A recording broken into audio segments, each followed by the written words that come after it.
All right, let's dive in. Today, we're going to try and unpack an organization with a pretty incredible mission, Fiducia Centrale.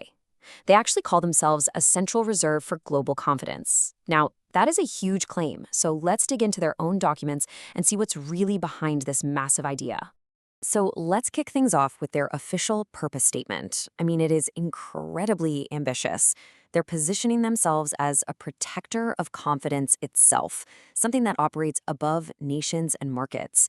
They talk about balancing value and virtue, capital and conscience. But what does that actually mean in practice? Exactly. That really is the billion-dollar question, or maybe the trillion-dollar question here. It's a powerful statement for sure, but it's also super abstract. To get to the heart of what Fiducia Centrale claims to be, we need to look at three things they lay out: their fundamental role, their core philosophy, and their actual structure. So, one of the first things they do, which I think is pretty smart, is define themselves by what they aren't. Look at this slide. On the left, they're crystal clear. They're not a nation, they're not a bank, they're not a competitor. Instead, on the right, they say their job is to be a connector between systems, a stabilizer for belief in those systems, and a steward, not an owner of capital. Okay, so that's the foundation, a steward. But how do they build on that idea? Well, it turns out their entire philosophy is basically encoded right there in their name. The first part, fiducia, is Latin. And, it's the root of words we use all the time, like fiduciary and confidence. But for them, it's not just a word. It's a foundational promise. They see it as a sacred duty to act as a guardian of trust itself. The second part, centrale, is really interesting.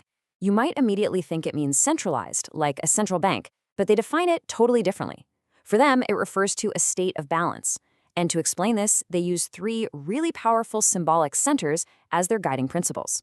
So the first center is the pivot point in the middle of a clock. Think about it. It's the point where our present moment, our state of being, meets our vision for the future, our state of mind. It's this beautiful metaphor for balancing what we do right now with where we intend to go. Then there's the second center, the international dateline. They see this as the symbolic seam where the past literally becomes the future. It's this point of constant transition, where what was, what is, and what will be all come together. And finally, the third center is the sun itself. They describe it as an authority that governs through rhythm and constancy, not by direct control or interference. It provides the energy and the structure that everything else orbits around. It's their model for having a stabilizing role, but not a dominant one. Okay, that's a lot of philosophy, right? It's a grand vision, but how does something this abstract actually work? This next section breaks down their operational architecture. So they call their setup a triadic structure, which is basically just a fancy way of saying it's a three-part partnership. First, you have Fiducia Centrale itself, which provides the ethical capital and the financial oversight. Then that's partnered with the United Nations for global reach and legitimacy. And the whole thing is protected by a third entity, Central Trust Securities. It's a design meant to keep the money, the governance, and the security separate. Now, we absolutely have to talk about where the capital comes from.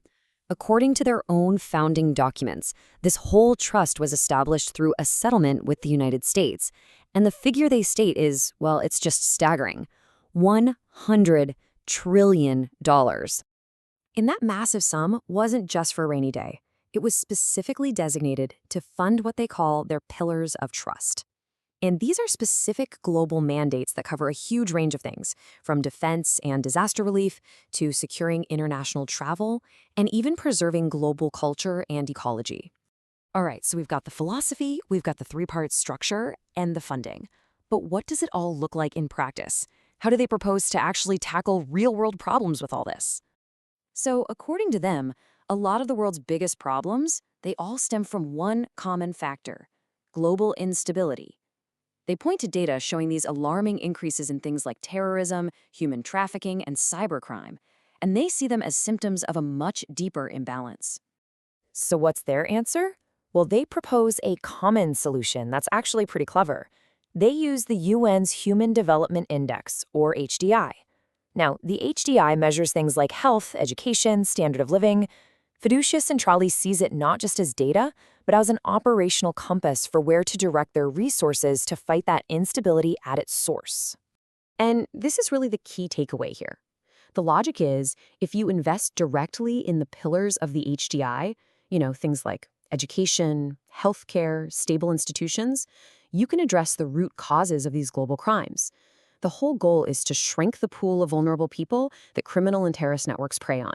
This entire investment strategy is also guided by another really powerful metaphor they use: financial cultivation. The core idea is to treat capital not as an extractive resource that you just mine and use up, but more like a garden that you nurture patiently for long-term health and growth. And this slide really shows you how that garden idea plays out in real terms. It's pretty brilliant, actually. Each of those philosophical virtues on the left corresponds directly to a tangible sector on the right. So cultivation links to agriculture, organization to infrastructure, and preservation to history and culture. And, they're really quick to point out that this isn't some top-down, one-size-fits-all kind of thing. They spotlight an initiative called the Era of Local Color, which is a partnership with the UN specifically designed to make sure these massive global goals are implemented in a way that respects and empowers unique national and local identities. Okay, so we've covered the philosophy, the architecture, and the playbook. For our final section, let's pull it all together and look at the big picture, their ultimate vision for the future. When you boil it all down, the vision here is about a fundamental shift in why global finance even exists. It's moving away from a system that's all about private interest toward one where that core fiduciary duty is aimed at a collective greater good. In other words, they're really proposing a new kind of moral economy. The ultimate goal is to build a system where capital actually serves conscience, and where the very act of investment becomes an act of shared stewardship for all of humanity. And that's what it all leads to, this final, pretty mind-bending question: what are the implications of creating a system like this? What would it mean for the world if trust, that intangible, essential human element, could actually be engineered and managed like a global utility, just as fundamental as water or energy? That's definitely something to think about.